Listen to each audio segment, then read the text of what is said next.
Guess who's back, baby?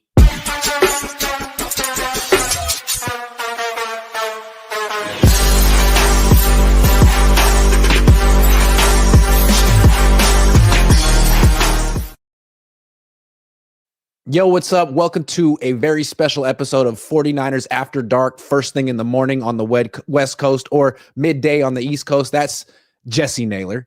I'm Grant Cohn, and we decided to do like a little pop-up special version of our show, kind of like how Dave Chappelle, when he like ended Chappelle's show, but then just started doing pop-ups around the country. That's kind of what 49ers Dark has evolved into. And today seems like a good day because Brock Purdy's contract details came out yesterday, and they're complicated. It's a lot of numbers and math. I haven't taken a math class since 2006, and Jesse's really good at this stuff. Not only is he good at understanding it, but he's good at explaining it too. So, Jesse, what did you take away from the contract details with Brock Purdy? Yeah, I was excited to get him. And once they announced that deal, it was like, okay, the 49ers announced it. We're going to get this thing pretty soon. And I'm even more excited this morning than I was last night because I think Spot Rack's a little bit more accurate than Over the Cap. Not by much, but enough to make a difference. And both of them roughly came to the same conclusion. And essentially what this is it's a 1-year extension. You already had the deal in place. The final year, 2025, he was going to play regardless. They've basically added 1 year onto that in 2026, and then they have a decision to make. And what I like about this deal most, twofold. One, Brock Purdy gets his. Let's just think of the story of Brock Purdy for a second. Last pick of the draft, gets life-changing money. He's set up forever. So from a personal level, I love that for Brock. But then on the 49ers standpoint, I always want my favorite team to be flexible. Can they maneuver around a big-time contract and still put a competitive product on the field in the future because they don't have money constraints?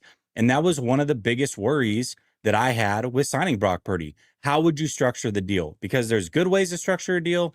There's bad ways to structure a deal. Tua, bad way to structure a deal. It's heavy cap hits. You don't have an out until 3 years in. It's an awful contract for the Miami Dolphins. Jalen Hurts, good way to structure a deal. Cap hits never reach above 47 million. By the time that they do, they're 5 years in, they're restructuring anyways, and they have outs along the way.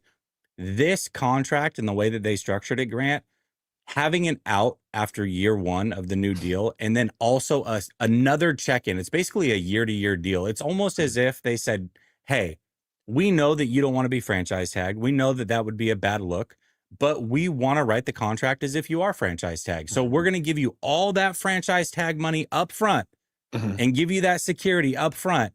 But we have a check-in every year. And if we don't like how this is going, we can get out of it. And that's exactly what they've done. I love it. Yeah, I didn't realize that they could do all of that. They could simultaneously give him a lot of cash up front to make him feel better about playing for almost free the last few years.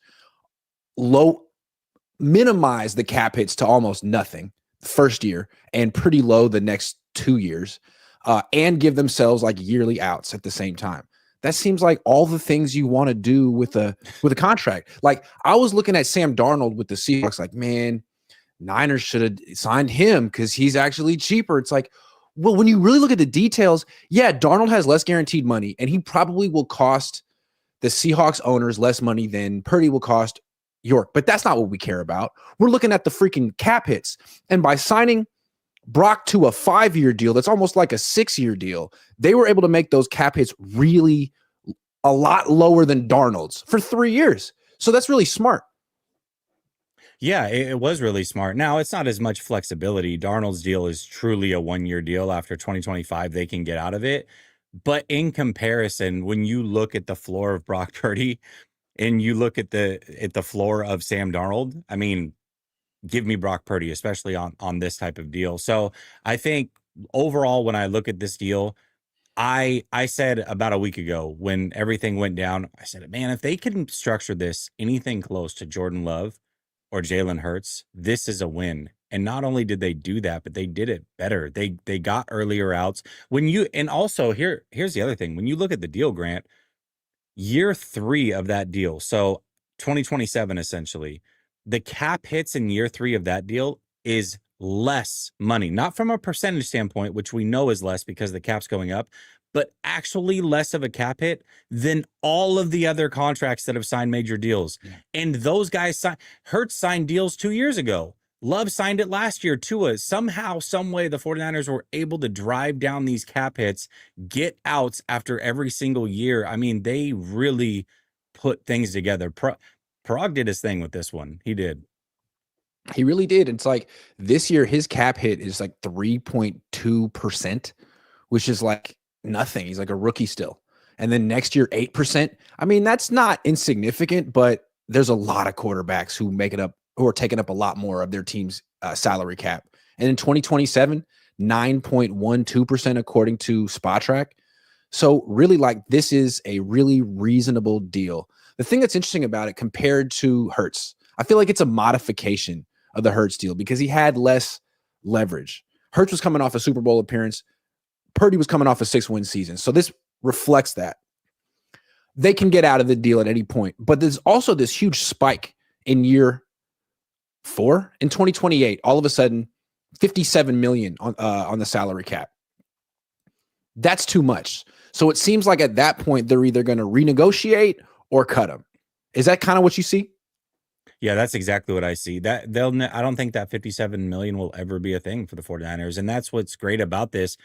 Let's say, because the guarantees start to run out pretty significantly after 2027 anyways. So they can go to Brock and say, hey, your guarantees are running out anyways. We don't like this cap number. Let's just rework this deal. We'll do another 5 years. You'll get another 150 million fully guaranteed upfront. And we'll drive down the cap numbers and continue to be able to field a competitive team. That is my biggest thing with how this whole thing played out is, can they build a team around him? Because I don't think anybody would argue that any quarterback really can carry a full team, but Brock Purdy's not that guy. He's not the elite quarterback. He is going to need some help. They've structured this in a way that his cap number isn't as great as when he was a rookie, but that's really impossible. But it's good enough to where they can build an awesome team around him. Now, that's up to the 49ers. Parag did his job with this Brock deal. Can John Lynch and Kyle Shanahan and the rest of the guys do their job and draft well, sign smart free agents, and rebuild this roster to make it competitive? Because we know that if they do that with Brock Purdy at quarterback, they can win games. And again, like I was comparing him to Darnold. Darnold's a 1-year deal they can get out of after 1 year. It's not a lot of guaranteed money, but in year 1, Darnold's cap hit is 13.4 million, while Purdy's is 9.1. So Purdy's cheaper against the cap this year. Next year, Purdy's at 24.7. Darnold's at 33.3 if he's still there. So the way they structured it is expensive for the Yorks, but it's cheaper for the organization against the cap. Compared to what Darnold has to cost Seattle if he's still there. I think that's interesting. Well, and they've just future-proofed themselves. Let's think of every scenario that can play out and it's not just Brock Purdy, but any player. When you extend a player like this and you give him massive money, a player could get injured. How are you protected against that? Well, the player's protected because Brock Purdy has 181 million fully guaranteed with injury. So he's protected. But the 49ers are protected because they have an out after 2026. What if he's not good? Same thing. You have the out after 26. If you're still not sure, you can roll into 27 with a low cap hit still. I think it's around 31 million. Low cap hit and figure it out for one more year. Let's see if this thing's going to continue to work. And best case scenario, he's awesome. You want him to be your franchise guy. You can rework the deal, extend him, keep him here longer, well before the contract's set to expire, give him more guaranteed money, and drive your cap numbers down. They literally put everything in place that they could for every scenario, every possibility. And also what this says, a lot of people get mad when you don't capitulate and you won't just say that, oh, the Brock's the greatest. What more does he have to prove? There are questions. The 49ers, by putting this contract together the way that they did, are also showing you they have questions too, and that's okay. We only have 2 years of data. One really good year, one mediocre year. Who is he really? They'll know for sure by the end of this 3 years or 2 years, whenever they decide they have to make their big decision, they will have enough data to do so. Does that mean he gets another big contract and is here forever? That's a possibility. Does that mean that he was the bridge quarterback and they move on from him? That's also a possibility. And they've set themselves up perfectly to go any route with this. My thing with these extensions, and I'm not a math guy. I was an English major. I don't really understand how Parag and Howie Roseman do this stuff, but I marvel at it. We've talked about it for years. If you're spending more than 10% of your salary cap on a quarterback, it's really hard to win a Super Bowl. Mm-hmm. You got to have a Hall of Famer at that point. And Brock is not a future Hall of Famer, at least yet in my eyes. So what I'm so impressed with is for 3 years, they kept that salary cap percentage below 10. Because, I mean, it doesn't take a freaking data scientist to look at the historical data. You can see that there's a trend. If it's more than 10%, it's like Brett Favre, Patrick Mahomes, Steve Young, the two Mannings guys, Brady, like 6 of the greatest quarterbacks of all time. Otherwise, you need to be below that threshold. Aaron Rodgers never won a Super Bowl making more than 10% of a salary cap. So I think that's really smart. I think it's good. Yeah, it definitely is. You're right about that. You have to. Because you bought a Miami, right? Look at they're paying him 13% of their cap this year. You're not serious. You know you're not going to contend. I don't know why you did this. Why, just to sell jerseys or something? You're not really in the contending business, but the Niners are. Like, their Super Bowl window isn't closed. That Tua contract is bad. If you want to look at a really bad contract, go look at the Kyler Murray contract. They're like 4 years into this thing, and they still don't have a way to get out of it. It's crazy. It's so bad. So bad. I mean, the quarterback market got really stupid a few years ago, culminating, I think, with the Deshaun Watson. I mean, that was a fully guaranteed $240 million contract. That may never happen again. It's interesting how the NFL has sort of rolled that back, and now all these deals kind of look team friendly in comparison to what was happening a couple of years ago. Well, the Deshaun Watson deal, when that went down, you got to remember the owners were pissed about that. Yeah. The Browns were the only team that was like, yeah, this is great. Every owner across the league was like, what are you doing? Like, you're ruining this for all of us. You start giving guaranteed deals that are 5-6 years long, that screws the rest of us. We don't want to do that. We can't do that. We can't give into these players that way. So everybody across the league was mad about it, and they're showing it in the way that they're reworking these deals. And the first player that actually had to kind of figure out that the league was serious about it, unfortunately, was Lamar Jackson, because he was the next man up. And remember, he wanted the guaranteed deal, and the Ravens are like, no, we're not doing that. Hey, how about you go shop your deal? And everybody across the league was like, we would love to have a Lamar, but we have to make a point. So everybody act like you're not interested in Lamar, and he'll have to agree to a deal like every other quarterback has, and we'll reset this thing right now. And that's exactly what they did. I was really down on the Niners when the details first came out, because it looked like they gave him almost like the Josh Allen deal or the Joe Burrow deal. And I was thinking, like, why? You had the leverage. You had all the leverage. Like, you like Brock Purdy, but he's coming off a 6-win season with 20 touchdown passes. Like, you could really play hardball. Why didn't you? And then the details come out, and it's like, oh, you absolutely used your leverage in a way that didn't humiliate him, in a way that really took care of him for what he did for you the last 3 years, and in a way that looks like a win-win for both sides. So I got to say, I was really against this when it came out. I think it's a really good deal for both. So, sometimes you got to change your opinion. Yeah. Well, and that's especially with these contract things. I mean, it's so hard not to get caught up in 5 years, $265 million, $181 million guaranteed. I was expecting there's going to be like a cap hit of like $53 million in year 2 or 3. I'm like, you can't win like that, but they know that, and there isn't that. It's hard not to get caught up in that, and trust me, especially because this thing wasn't getting announced by the 49ers. I'm like, okay, we're really gonna wait a week. I have to sit on my hands for a week to give a real reaction to this, and it's not easy to do. But I'm glad that I waited, because it really is a good deal, and I think people that watch me will know that I was not in favor of paying Brock Purdy right now, because I want to see what he is. I have to have more data. I don't know. But the 49ers were able to do both. And so now that the deal is here, I can look at it and say, hey, you kind of made everybody happy here. The people that think like me, we're not quite sure, we need to see more, you've taken care of that. Or the people that are like, hey, man, Brock really deserves his. Look at what he's done. Without him, you would lose your job. You've taken care of that side too. I don't see how anybody can objectively look at this deal and say, bad deal, man. The 49ers really screwed this up. There was one thing after this all sunk in that stuck with me that I was not salty about, but like a sticking point. And I brought it up to you and you had the perfect response. So I'll let you say it. The one thing I said was, okay, cool. They gave themselves an out after 2026. Love that. Love that.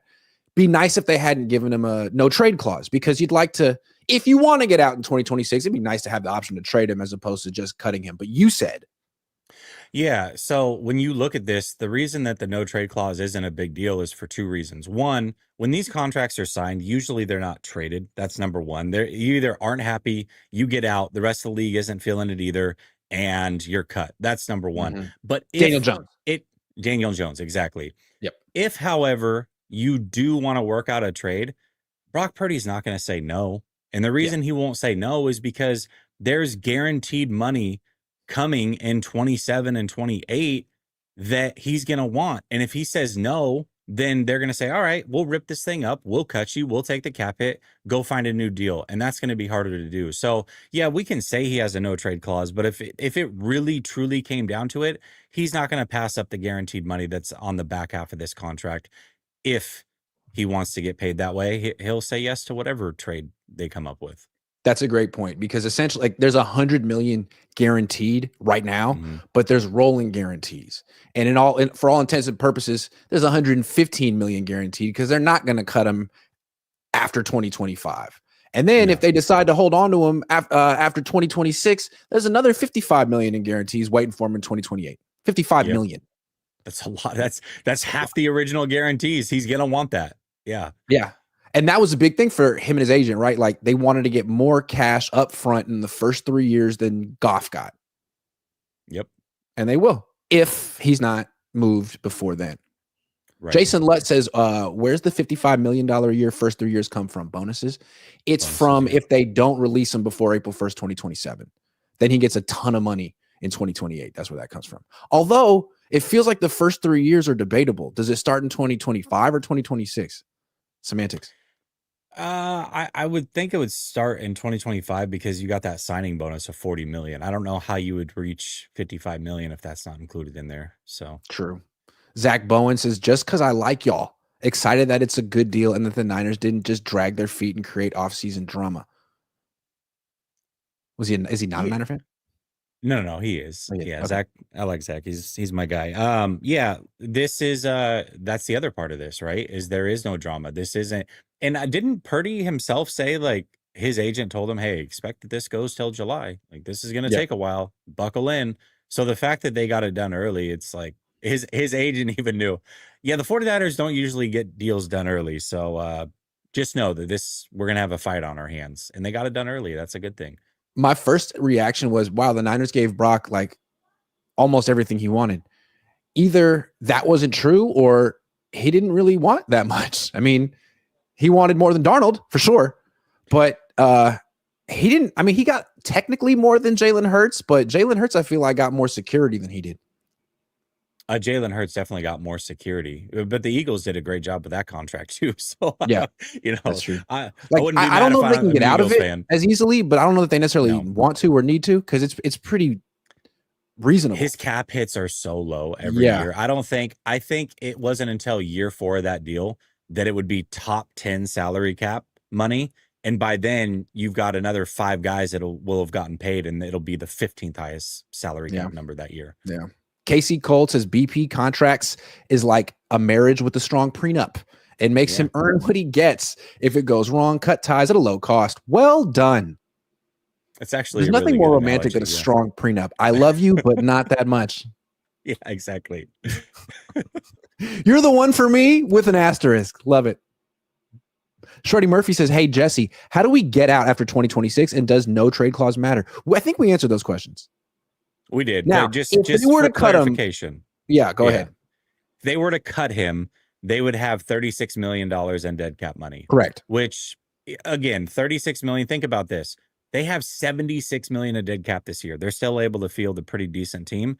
So $36 million 2 years from now, after the salary cap goes up another $50 million, let's say, is not that big of a deal. It's really not. The Denver Broncos just made the playoffs, taking like a $80 million cap hit for Russell Wilson. So The 36 million Vikings is did it not a last lot. year, taking a huge cap hit with Cousins. Kirk Cousins, yeah. Yeah, they do it because the thought is like, okay, but you can get a quarterback on a rookie deal who's pretty cheap, and then it all, it evens out. Rams won a Super Bowl. Look at Goff's cap hit that year that they won the Super Bowl when they traded him and then picked up Stafford. I think teams have realized over the last 5-6 years that like dead cap isn't that big of a deal. No, it's just a matter. Do you want to spread it out over 2 years, or do you just want to take the hit now? That's what it comes and like unless there's a global pandemic, which happened, the cap's going to keep going up by a lot, and it'll work itself out. Well, again, barring actually, the Eagles. So exactly. The Eagles, go look at how they wrote that. How they write all their contracts. Actually, all of their contracts are backloaded to around 2029. And the key there is that's when the NFL reworks their whole new deal and they get a new CBA. So at that point, they're going to rework all those deals anyways, and it's not going to be a problem. Right. And you don't want to commit too much until you know the rules, until you know the parameters. Howie's good. And you know what? I guess Parag is too. Or Brian Hampton. Got it. Shout out Brian Hampton. Whoever you are. Corey Coleman says, as a Seahawks fan, you two are my favorite Niners coverage guys. Well, thank you very much, Corey. What do you think of Milroe's potential for the future and the sub packages he could be in week 1? Oh, you love Milroe. Go ahead, man. Make this guy happy. I love Milroe, and I thought he would get drafted by like a team like the Saints or some type of an Eagles offshoot. But the fact that he went to Clint Kubiak in the Seahawks is interesting because he just was with the Saints, and he just was exposed to Taysom Hill, who I think is a hell of a freaking player. And it'd be interesting. You could use him like that early on. Maybe he develops into a starting quarterback, but he's a hell of a weapon. I like it. I think it's low risk, high reward, really. I mean, third round pick. The third round picks aren't expected to always be great anyways. Not that big of a deal. That's probably where he should have gone. But the upside is he could be fantastic. If he ends up being Anthony Richardson, it's not that big of a deal because it's a third rounder versus a first rounder. But if he ends up being Lamar Jackson, you just got the steal of the draft. I think this is where NFL offenses are going. And maybe I'm wrong, but I think they're kind of going away from the Kyle Shanahan offense, because the Kyle Shanahan offense is a pretty sophisticated play action passing offense where you're throwing over the middle and you're throwing into traffic and danger a lot. I think what the Eagles do is a very simple passing offense. It's a very complex running offense where the quarterback's involved, but the passing offense is essentially RPOs and stop routes and go routes on the outside. I mean, that's maybe an oversimplification, but it's not really. Like, that's all they really freaking do. And I think Milroe could do that. I mean, if that's where offenses are going, he's such an incredible weapon as a runner. He's got the arm to throw go routes and stop routes. And I think he could probably do RPOs too. I don't know. That's why I think the Saints should start Taysom Hill. Like, he could do that, what Jalen Hurts does. Or you could try Tyler Shook in like a complex passing offense. Good luck. Yeah. Either way. The Saints are awful. It doesn't matter. They're going to suck no matter what. That's true. Yeah, that's true. Corey, thank you very much. Khalil Kemp, watching on a delay, but just had to say it's 2025 and John Lynch and Kyle Shanahan are finally on the hot seat. Yeah, one more thing about this that I like. I like the fact that this out potentially after 2026 kind of coincides with when the Niners could just hit a complete organizational reset if they feel that's what they need to do. And we don't know at this point if that's what they need to do.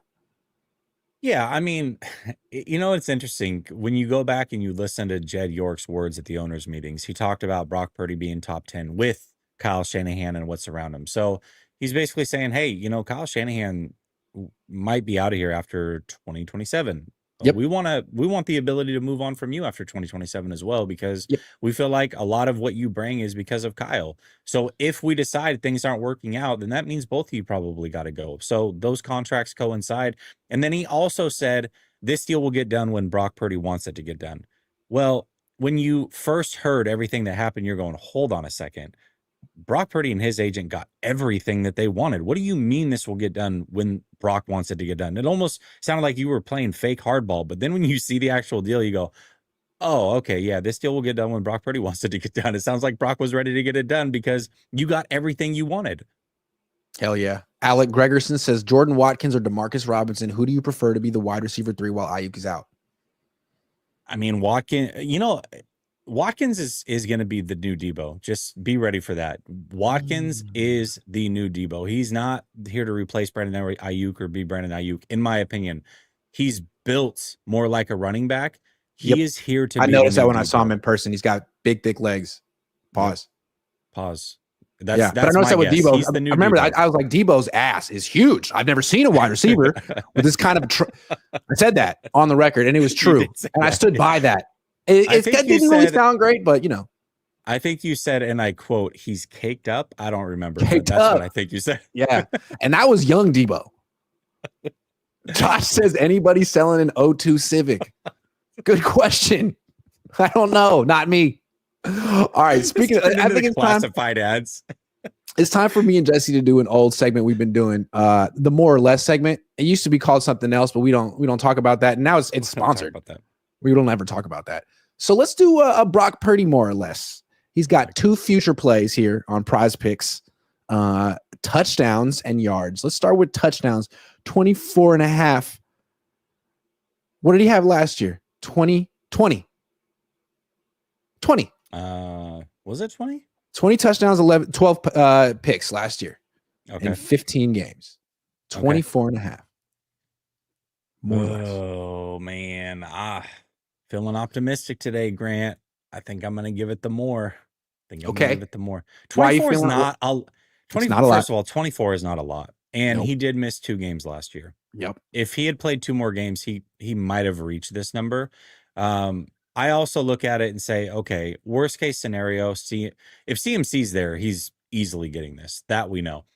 If CMC's not there, this will be his second year in not playing with CMC. I don't think it'll be the shell shock that it was last year. I think that I hope that Kyle Shanahan has some things up his sleeve in case that happens again. And Brock Purdy certainly will be more prepared for it.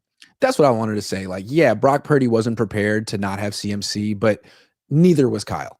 And maybe Kyle could do Brock some favors with some new, fresh ideas next year that aren't so CMC centric. Yep. Okay, that's a good one. What about 3,824.5 passing yards? Also, not a lot. That's such a low number. 17 game schedule. I mean, yeah, give me. I mean, it's borderline disrespectful. Prize Picks. It actually the only way. Okay, here's what maybe Prize Picks thinks. Hey, we don't believe he'll play in the final week of the regular season because they'll lock up their playoff spot or something. I don't know. Maybe that's where they're coming from, but give me the more. Give me the more. Maybe they're just not feeling the Niners offensive line. And they're like, you know what? We don't think Brock Purdy's going to hold up. But you know what? I don't want to speak for Prize Picks. I don't want to put words in Prize Picks' mouth because they have their own, I'm sure, their own system, and it's based on math and numbers. We have more, usually when they do things and we think it's obvious, that's when you don't win. So I just throw that out there. Let's do other NFC West quarterbacks, and then we'll get back to the show. Kyler. Ooh. Which one? We got 4 for Kyler. Passing or rushing? Give me more rushing yards on Kyler. He said he's going to run a lot more this year. He did say that. He said he's going to try to be like Lamar. And 500 rushing yards is only like 25 yards a game or so. I don't know. It's not very high. It's like 30 yards a game. Not a big All right. What about Big Sam Deasy? No one calls him that. Big Sam Deasy. No one calls him that. But they will now. Oh my gosh, dude. Big 20 and a half Deasy. passing TDs. Wow. They're expecting a huge regression from last year. 20 and a half. I don't know about the touchdowns. Give me more on the yards though. He's the type of guy that will throw for 400 yards and 3 picks in 1 touchdown. Yep. You know what I mean? So give me more on the yards. That's a cool one. I like that. And then last one, Stafford. 23. Wow. What?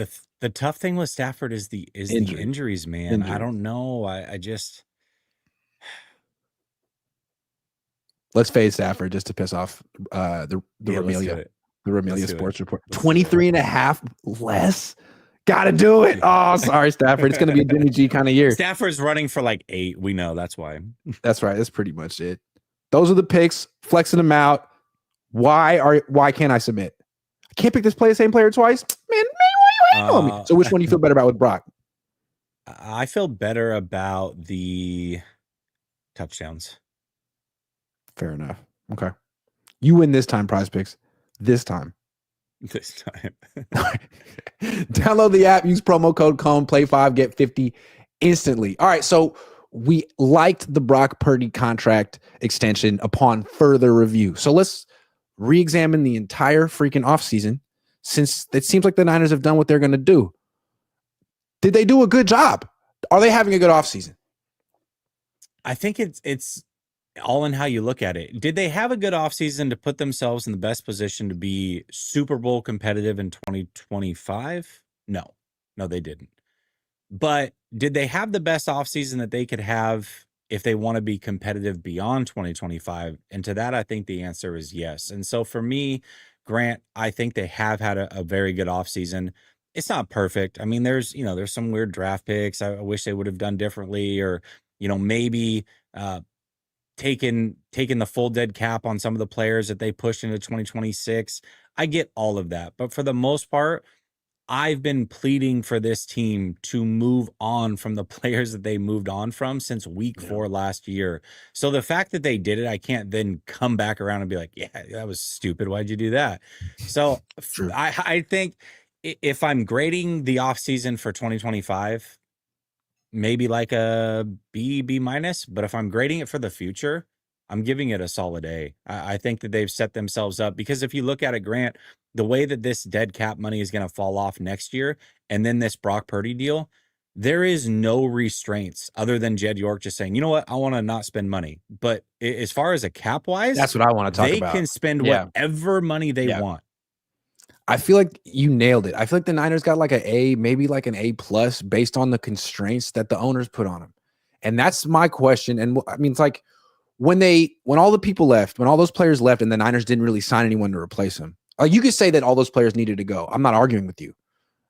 Maybe I'd nitpick 1 or 2, but maybe sign 2 or 3 instead of relying on a bunch of rookies to replace them. I was thinking, man, this Brock Purdy contract is going to be crazy expensive with like, stupid cap numbers. Then the initial numbers come out. I'm like, boom, this is exactly what I expected, man. This is terrible. Then the actual numbers come out and I'm like, wait, so his cap number is $9 million this year and it's 20 something next year. And it's, so why didn't you sign players? Well, I don't understand. Like you get like, I agree with you, like a B minus for 2025. I feel like they could have had an A. I'm looking at them right now. Yeah, they have a lot of dead cap. They also have the 3rd most cap space in the league. So why not sign a left guard? It didn't have to be Banks, but why not sign a freaking left guard or DJ Humphreys instead of Andre Dillard? That's my only thing. The only thing. Yeah. Humphreys, you really could have afforded Dre Greenlaw. You could have afforded Talanoa Hufanga. You just decided not to bring him back. And that's fine. Injury stuff. You could have signed one freaking free agent, 1 or 2. Yeah, they definitely could have. But I think like Drew Dahlman. Trust me. You know what I'm saying? They could have actually upgraded at center. They could have. They could have. And that's why it's not a perfect offseason by any means. But when you look at how this offseason has gone, and now that we've got the totality of it, it really does start to make sense. Like, okay, we don't want to spend on aging veterans, not only with our own team necessarily. Guys that are free agents, we're not going to re-up them because they have injury history and there's a track record there. So we're going to push off of that. Then we're not going to just go sign a bunch of guys that other teams don't want and overspend, because we don't feel like we're ready to win now. And it's burned us in the past. It has burned us in the past. So now what they get to do is, okay, let's try to replace all those guys with younger, cheaper players. And if it get doesn't them as many work reps out, as possible this year. So it makes sense. And if it doesn't work out, Grant, then guess what they can do? They can do what they did with Kinlaw, which was, this isn't working. Let's go spend heavy on a defensive tackle and replace them. They can do that next year. They can. It's all making sense. I want to nitpick them. I want to critique them, but it makes sense. Here's my last thing I want to ask you, just to like really Captain Hindsight them. But you brought this up last year. In retrospect, how much better off would the Niners be right now if they had done all of this last year? Well, I will tell you this. Did they save it by doing it now? Not fully. They would have had more draft capital. So the things that they did, they could have had maybe, an extra third round pick, an extra fourth round pick, and maybe they could have maneuvered a little bit more in the draft. And the 49ers did say this, hey, the offensive line thing, we really wanted to, but it just didn't make sense the way it was falling. If they had had an extra third round pick, maybe they could have had the perfect draft and gotten a true offensive lineman that we all believe in and said, oh man, you guys really, you got everything that was needed out of this draft. So that's true. Like, they put themselves in a position where they had to draft so many things, and inevitably one was not going to break their way.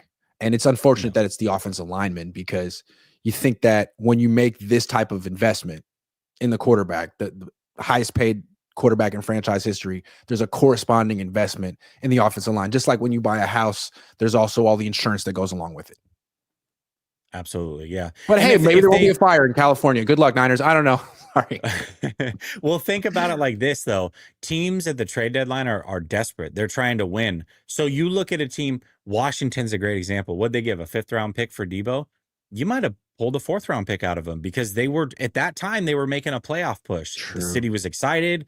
They wanted to make a playoff push. They knew that they needed another weapon. They easily could have been like, hey, Debo, 4th round pick. Yeah, this is worth it for us. So you might have squeezed a little bit more juice out of that one. And then also, maybe you could have traded a player like Dre Greenlaw when he got healthy and gotten something for him instead of just letting him walk to Denver anyways. So they had some opportunity, but better now than later, for sure.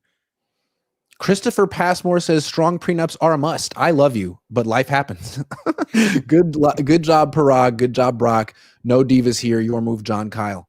Passmore. I think I went to high school with a girl named Passmore. It's a unique name. I feel like if you're named Passmore, you're in one family. Kimmy, was it Kimmy Passmore? Chrissy? Kimmy? No, Christopher. I don't know. She was white though.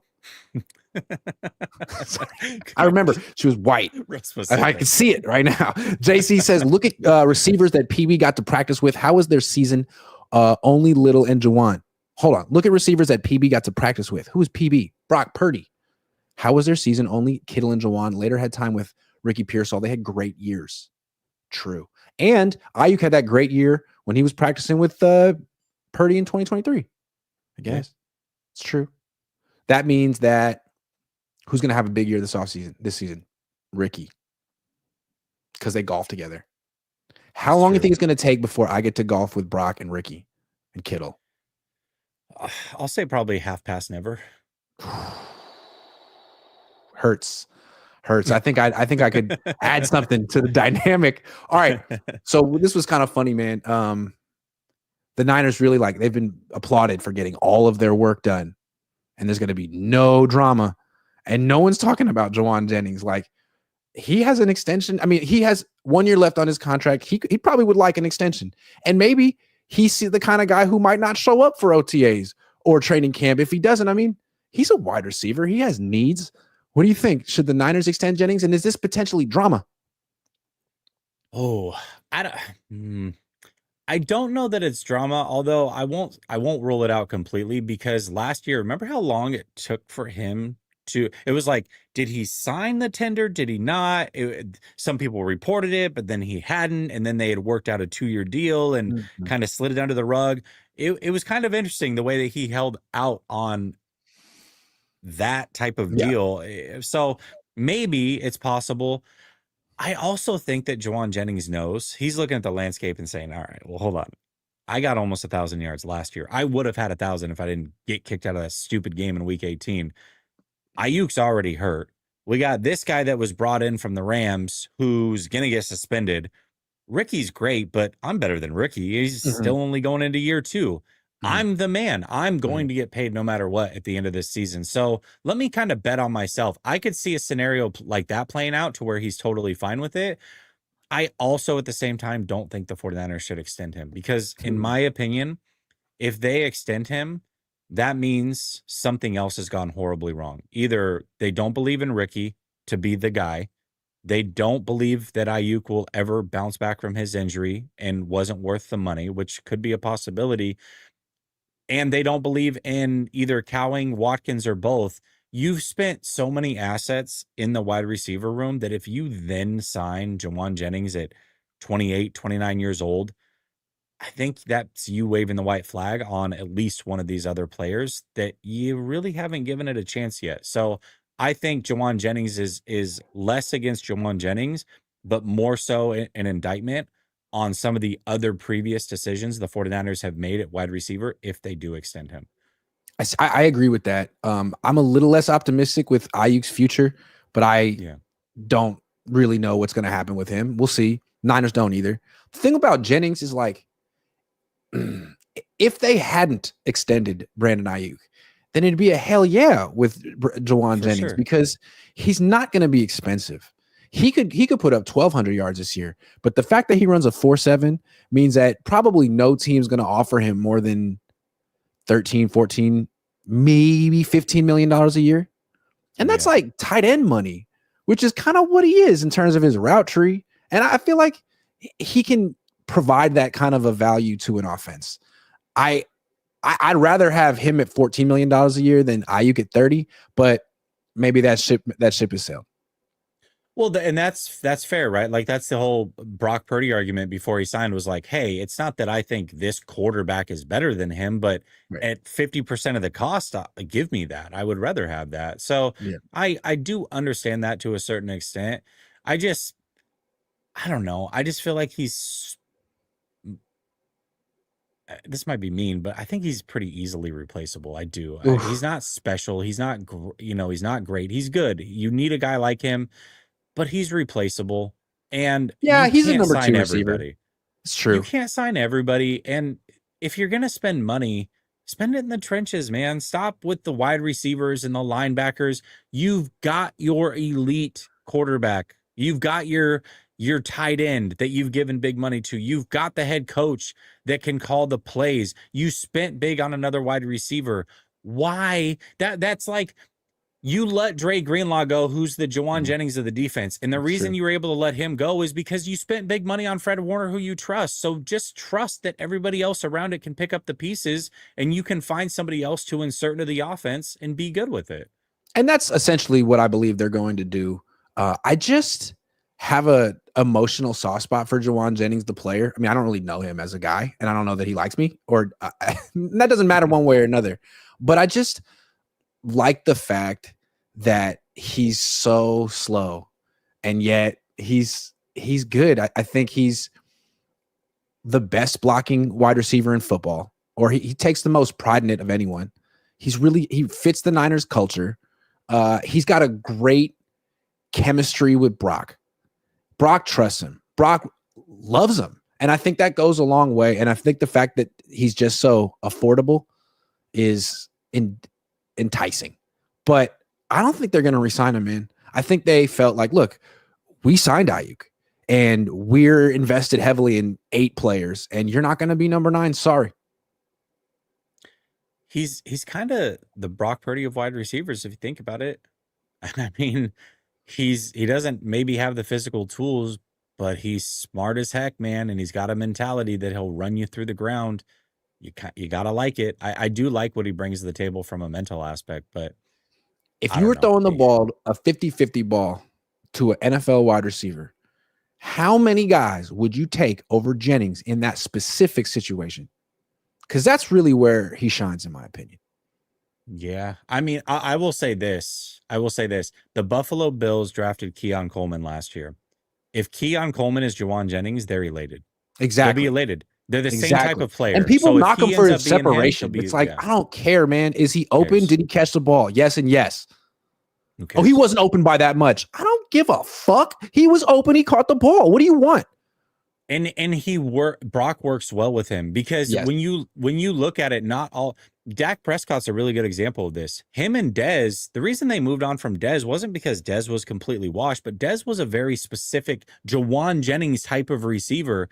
And Dak, give me a chance. He's like, no, listen, man, that's not my game. I'm trying to throw to wide open guys and get you on the move and whatever. Brock actually can throw to him like that. Brock wants to throw with anticipation and trust, and he has that belief in Jawan Jennings. Yeah, he does. And it's not like Brock has the biggest arm anyway. So that's my thing with Jordan Watkins.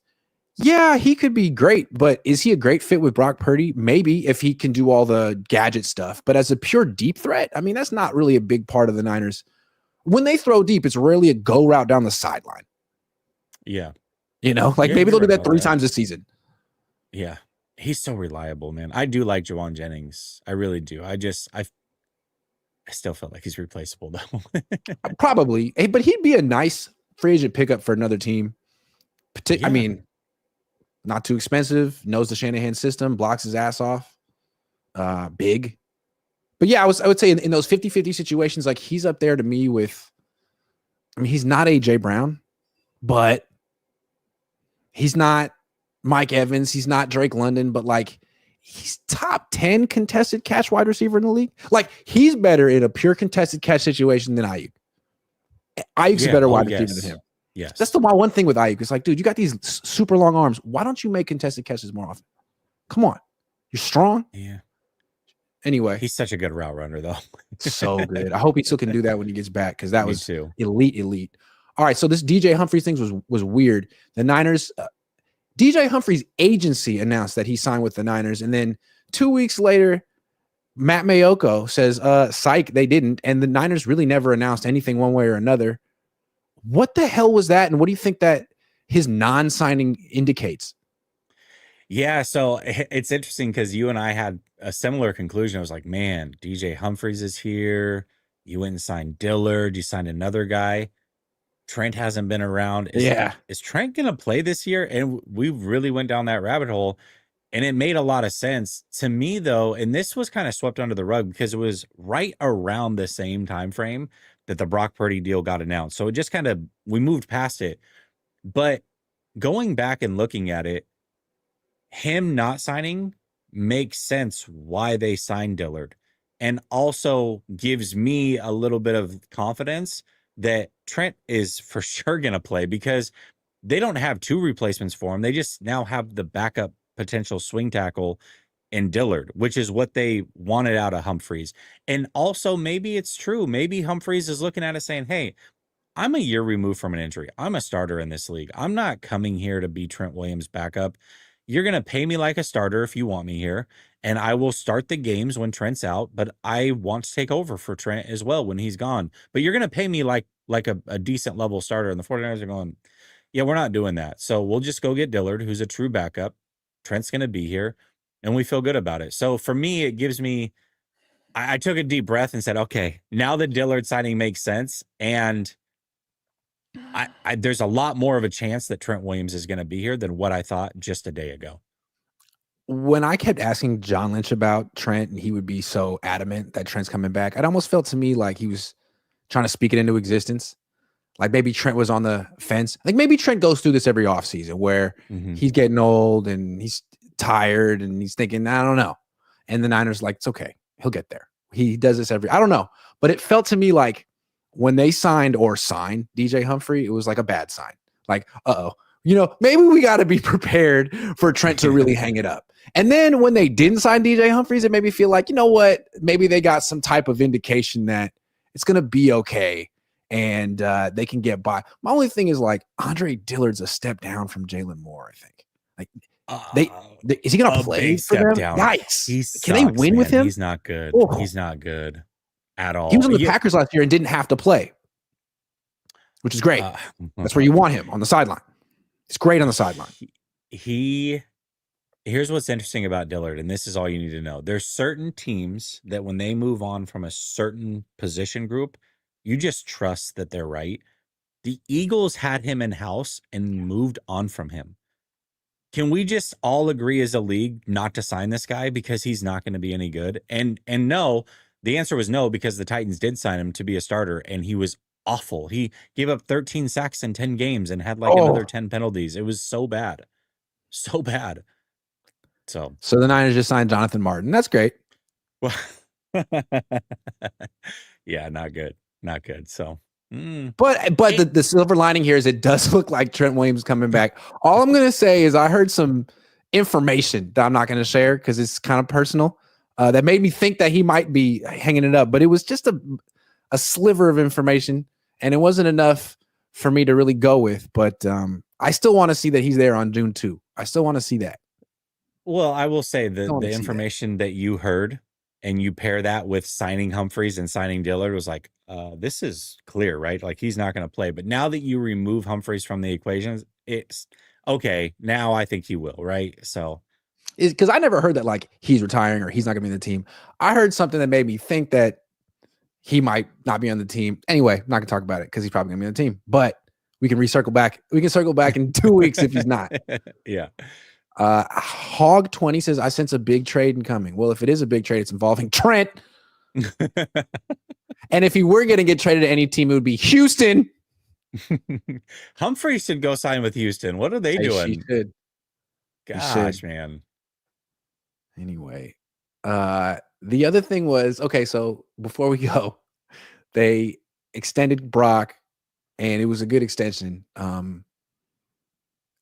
If the Tennessee Titans would have traded you their second round pick for Brock, would you have just started over now? Or yes. See, I think I would have too. Like, if you want to keep Brock, this is the way to do it. But after last year, I might have just cashed in my chips and been like, you know what, this was a great experience for the seventh round pick. I got more than enough. I'm cashing in my chips like a responsible gambler and getting the hell out of here. Yeah. I already won.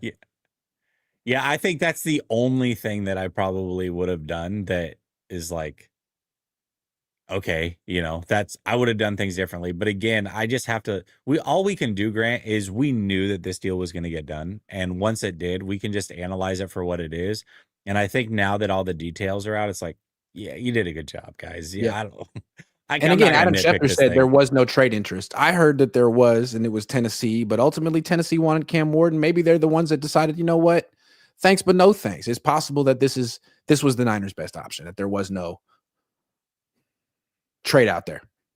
I think the fact that they were even willing to have the conversation is like, it's just interesting to me. Not that they preferred to go that route, but they were willing. And the way that they structured this deal, it's also like 49ers clearly aren't 100%. Oh, we want him here well past when we're gone. Sure you do. Okay, well, maybe in 2 years that will be the reality. If he plays his butt off, and he just might, that will be the reality in 2 years. But right now, you're not so sure. And that much is clear. That's true. And in fairness to Brock, I feel like most teams probably have more hesitation than they admit to publicly. They always want to say, this is our guy. We're in lockstep. We have complete consensus. I bet there's a lot more like trade discussions just to gauge the market than we would ever know. That never gets out there. All the time. I mean, it's like when you make a draft pick, it's always the same. Mykel Williams was our guy. I was telling my wife last night he was our guy, and she was like, "Are you sure? It feels like a reach. I'm looking at all these big boards." Okay, first of all, your wife's not looking at big boards, Kyle. We know that. And if you were trading up, it wasn't going to be for Mykel Williams. You can spin that rhetoric however you want. But it's like, it just always happens to be the guy that we always wanted fell right in our lap. Who wanted the first pick overall when you can have Mykel at 11? But if we did have the first pick, it would have been Mykel. Rest assured. Like, no, he was number one on our board. No, if they were trying to trade up, in my opinion, for an offensive player, and I thought it was Kelvin Banks, but it could have been Ted McMillan. I just don't know. I'm guessing it was Banks. But then again, it's Kyle. And if it's like, if he had to take an offensive lineman or a wide receiver, I don't know if his DNA would allow him to take the offensive lineman. He might jump out of his skin before he takes an offensive lineman, before he takes a wide receiver. I don't know. It might have been Loveland. I mean, imagine pairing Loveland with Kittle. Oh, the things you could do on offense. Did they extend Kittle before or after the draft? After the draft. And remember people called on Kittle. And they obviously didn't do it, but it's like, what if Loveland was available and they took him? Would they pair him together or would they have moved on? I don't know. So the Niners haven't had any drama this offseason, and I don't like it. That would have been nice. How crazy would that have been? My God. I still think the best year on YouTube was 2021 just for the sheer chaos of it. Like, hold on, they're trading up to 3 and a month before the draft. Why would any team do this? I don't know, but I like it. By far the best offseason drama. That and I will say Jimmy G hanging around in the background when they were handing the team over to Trey. That was some good drama too. Oh my gosh. Can we have more drama, please? Like that's when you guys were at your best. I don't know what you're talking about. Justin says, I missed this duo. And then Ryan G. Hensley says, I missed this duo not streaming. Appreciate you, Ryan. See you Monday, Ryan. Tuesday. We'll all be back together. Yeah, we'll be back. Well, this was fun. On a pop-up basis, Justin, you gotta keep your ear to the streets. You never know when 49ers After Dark will pop up. It might be before dark. So just keep that in mind. It's a pop-up shop. And once we sell out, man, that's it. We're done for the day. And we've sold out of all the product. It's over.